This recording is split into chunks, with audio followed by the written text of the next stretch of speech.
Welcome to the Queesit Inn. This is your host, Scott Nerney.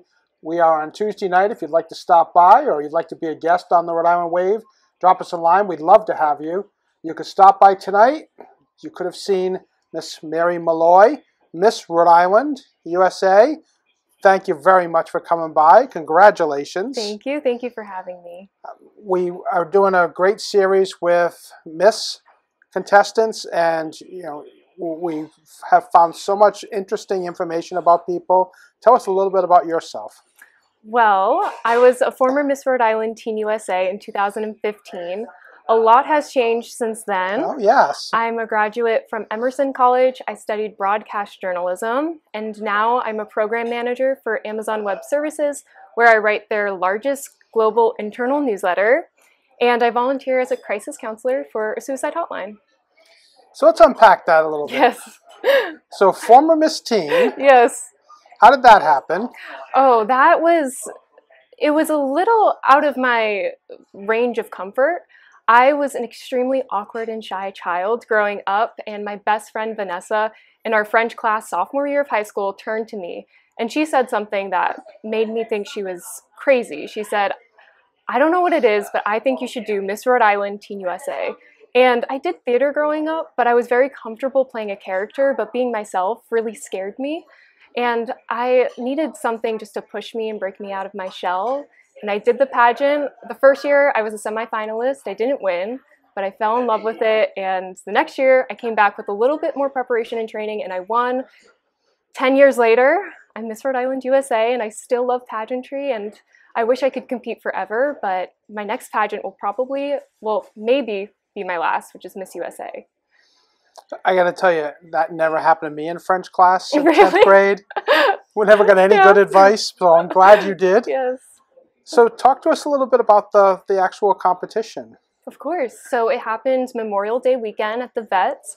It was hosted by Lucio Anderozzi and Nicole Pelosi. Nicole's a former Miss Rhode Island USA, and Lucio's a very, very amazing photographer.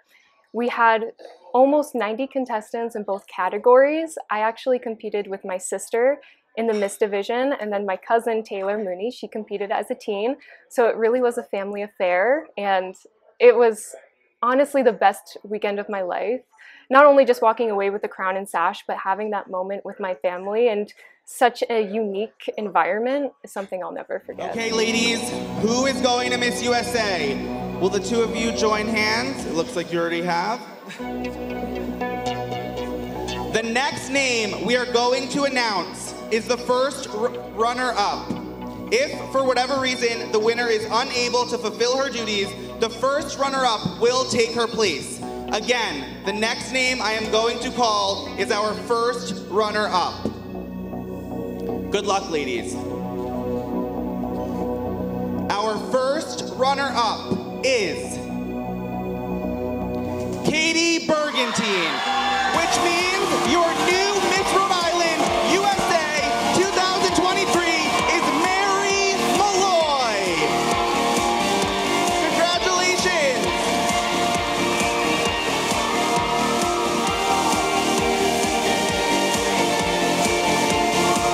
Enjoy your moment as Miss Rhode Island USA.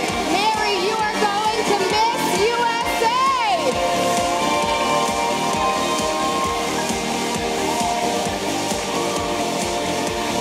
There she is, taking her first walk as Miss Rhode Island USA 2023. She is Mary Malloy.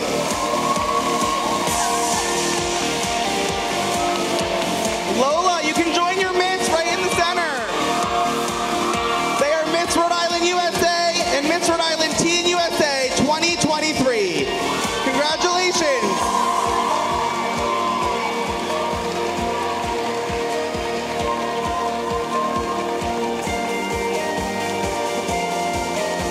Heard a lot about the contestants and the sisterhood that you formed there. Obviously, if you knew two people that were already competing, but tell us a little bit about the rest of the contestants. Oh my gosh, every single woman competing for Miss Rhode Island USA was absolutely incredible. I always joke that competing is easy, but judging a pageant is so hard because you're changing somebody's life. And like I said, every single woman really deserves the crown for their own right. And I walked away with so many new friends that I know I'll be connected with for years and years. So it was a lot of fun. And your next steps are Miss USA? Yes. So you're already in contact with those folks? Oh my and goodness. Looking at the calendar, thinking, when can you have a day off? Oh my gosh, yes, I work full time, so I am juggling a lot, but luckily time management and delegation is some of my strengths, so I've been handling it with grace, or I'd like to think with a lot of grace. Sure. As soon as I won, I got text messages from all the other states that have been crowned, and everyone is so different and unique in all of their careers. We have lawyers, we have doctors, we have actors and models. It's been amazing.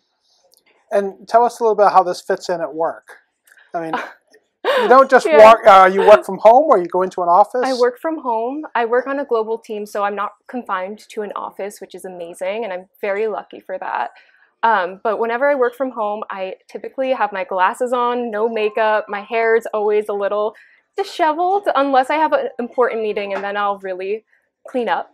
But when I told my coworkers, they were all so shocked because they didn't see me in the full glam and the makeup and the evening gowns. But everybody has been so supportive, and they're even saying that they may come visit me at Miss USA, which would be amazing. So I feel very, very lucky to have the support system at work and in my personal life too. So 1,000 Amazon employees in the crowd could definitely help the ratings, right? I know, we could sell it out.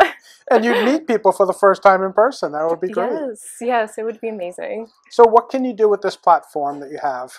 Well, something that's very important to me is mental health awareness. Like I said, I volunteer as a crisis counselor for Suicide Hotline, and I truly believe that we have a mental health epidemic in the United States. It's something that we're starting to speak on more freely, but what I would like to do is to bridge the gap between being able to speak about mental health, but connecting people to resources to better their mental health. There's a saying that I see a lot on social media that's it's okay not to be okay, but I like my version of it a little bit better. I say it's okay not to be okay, but you deserve to feel your best. And as Miss Rhode Island USA, I would like to share all of the resources that I have as a crisis counselor to ensure that people are getting the help that they need. I love that. It's beautiful. Thank you. So when you're meeting someone for the first time, and they're not really sure about Rhode Island other than what they may have read a little bit here and there, what do you tell them about us? That happens a lot at work. Even before I won Miss Rhode Island USA, I love Rhode Island and I talk about it all of the time. People often say, oh, you're from New York. And I'm like, actually, I'm actually from the state of Rhode Island. But I love to talk about just the community that we have here. I come from a very large family. I have 4 sisters and 1 brother, but I like to joke around and say no matter where I go in the state, I am somehow related to the person I'm talking to, or they know my cousin or my sisters. So the sense of community and just the camaraderie that we have here is, I think, unforgettable, and you don't really get that in other states. Well, I think you're going to bring a lot to the Miss USA contest. Thank you. I wish you so much luck. When you win, come back. Thank you. You'll have a few other interviews with the big shots, but I want you to come back and interview with us and tell us how it's going, or at some point during your crown, please come back, and we'd love to hear everything you're doing and how your platform is working for you. Thank you. I'd love to come back. I've had a blast. Thank you so much. Thank you.